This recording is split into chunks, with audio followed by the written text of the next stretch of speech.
Tanya AP anda. Dan kita terus bersama dalam ruangan Tanya AP anda. Pada petang ini kita bersama dengan Cik Halimah Yaakub, Menteri Negara Pembangunan Masyarakat Belia dan Sukan MCYS, dan dua orang tamu kita lain, Cik Fatimah Haji Salim, seorang anggota Majlis Penuaan, dan Encik Muhammad Sharif Muhammad Yadin, Superintendent Darul Takrim Rumah Warga Tua Jamiah. Dan awal tadi Cik Halimah, ya, kita ada memperkatakan tentang kemudahan-kemudahan untuk warga emas kita, ya.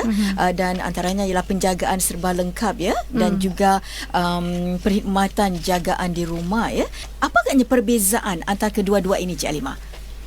Kalau kita katakan tentang kemudahan penjagaan serba lengkap atau tu ensuite home based care, ia bertujuan untuk membantu warga-warga emas kita yang masih dijaga di rumah tetapi mereka memerlukan rawatan, mungkin dari segi fizioterapi, rawatan demensia ataupun sedikit nursing care, dan juga mungkin yang ada di antara warga emas kita juga perlukan bantuan untuk membersihkan rumah mereka yang tidak mempunyai saudara mara.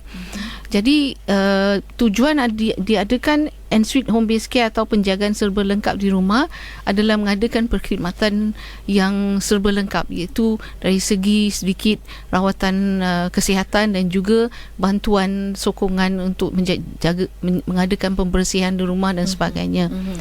Dan yang penting saya rasa adalah satu faktor bagi mereka yang tidak mampu.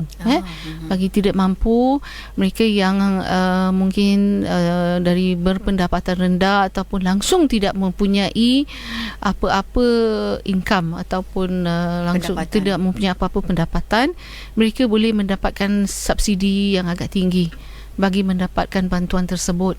Dan juga bagi warga emas kita yang tidak mempunyai sokongan langsung, tidak mempunyai pendapatan langsung, kita juga mempunyai Comcare Assistance, bantuan Comcare, iaitu dari segi bantuan public assistance yang berjumlah $400 sebulan yang akan diberikan kepada mereka.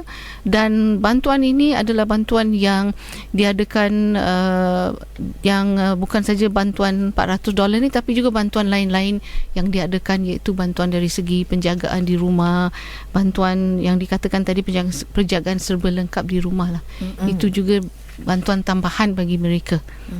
Ini dapat dilihat, ya, banyak bantuan-bantuan untuk golongan warga emas yang memang tidak berkemampuan, ya, Cik Halimah. Tetapi bagaimana bagi warga emas kita yang masih lagi berkemampuan, berpendapatan dan masih lagi mampu untuk menyumbang dan sebagainya, ya? Adakah mereka ini juga boleh mendapat bantuan-bantuan sebegini ataupun dalam mereka meniti usia mereka? Saya rasa kalau kita lihat home based care yang tadi yang saya katakan tadi, iaitu bantuan kesihatan dan juga bantuan penjagaan yang diperlukan, mereka yang daripada bukan saja dihadkan kepada mereka yang pendapatan keluarga berpendapatan rendah, tetapi pertengahan juga diberikan bantuan hingga ke 75% income percentile. Jadi mereka juga akan mendapat bantuan tersebut. Dan juga saya rasa bagi penghuni-penghuni di studio apartmen, mereka juga boleh mendapatkan perkhidmatan senior service center. Dan perkhidmatan tersebut merupakan perkhidmatan yang lebih disesuaikan bagi mereka yang dapat membayar dalam menggunakan perkhidmatan tertentu bagi warga emas. Tetapi bayarannya bukanlah sesuatu yang di luar kemampuan mereka. Masih lagi mereka mampu. Masih mereka mampu. Dan bercakap tentang geran-geran pula, yang disediakan untuk penjagaan warga emas, ya, di rumah khususnya. Jadi apakah matlamat sebenar di sebalik geran pembantu rumah asing yang diberikan, yang sememangnya boleh membantu orang-orang yang menjaga orang tua ataupun orang-orang tua yang perlu dijaga, ya? Tujuannya adalah supaya kita dapat membolehkan warga emas kita yang memerlukan sokongan keluarga mahu terus tinggal bersama keluarga. Jadi mereka tak perlulah pergi ke rumah tumpangan yang dikatakan oleh Encik Sharif tadi. Dapat tinggal di rumah, dijaga keluarga. Tetapi keluarga mereka mungkin tidak dapat menjaga mereka sepenuh masa. Mereka perlu mendapatkan bantuan pekerja asing misalnya.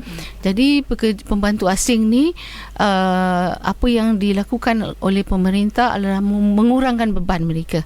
Iaitu jadi mereka diberikan grant sebanyak $120, dan grant ni butir-butirnya akan kita maklumkan, akan kita memberitahu kepada masyarakat dalam bulan Julai ataupun Ogos, dan grantnya akan dimulakan dalam bulan Oktober. Dan tetapi apa yang penting adalah grant ini diberikan kepada warga emas kita yang mungkin tidak melakukan beberapa perkara, mungkin tidak dapat makan sendiri, berjalan sendiri, ataupun tidak dapat mengendalikan diri, menguruskan diri sendiri, maka keluarga mereka boleh mendapatkan grant tersebut. Dan bagaimana pula untuk membuat permohonan bagi grant ini FDW ni Grant ni mereka boleh membuat permohonan kepada Center for Enable Living, CEL.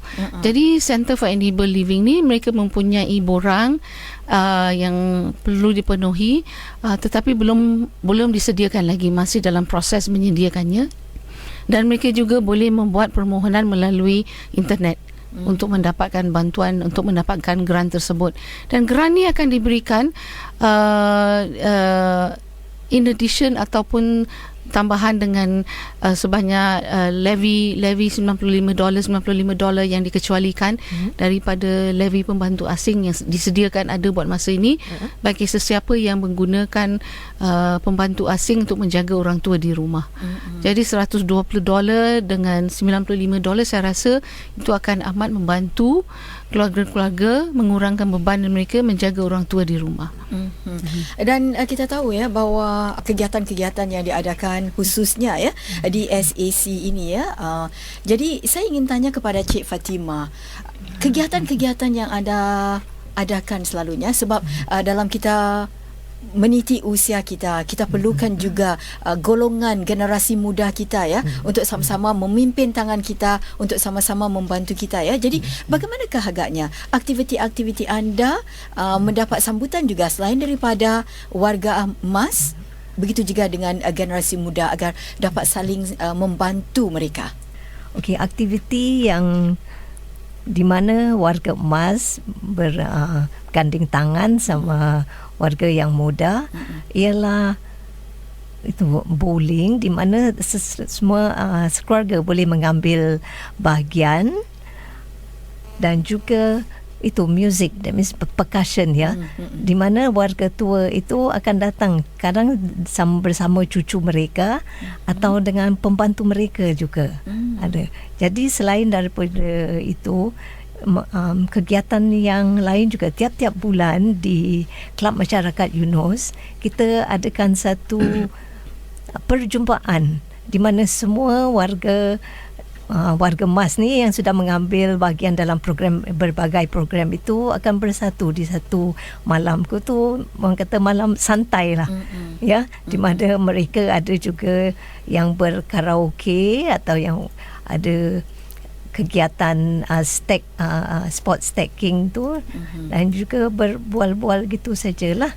Jadi masih adalah pelibatan daripada golongan generasi muda ya, Cik Fatimah ya. Sebab masa itu juga kita akan undang warga yang muda tu untuk berjumpa dengan warga tua dan bersama-samalah dengan itu.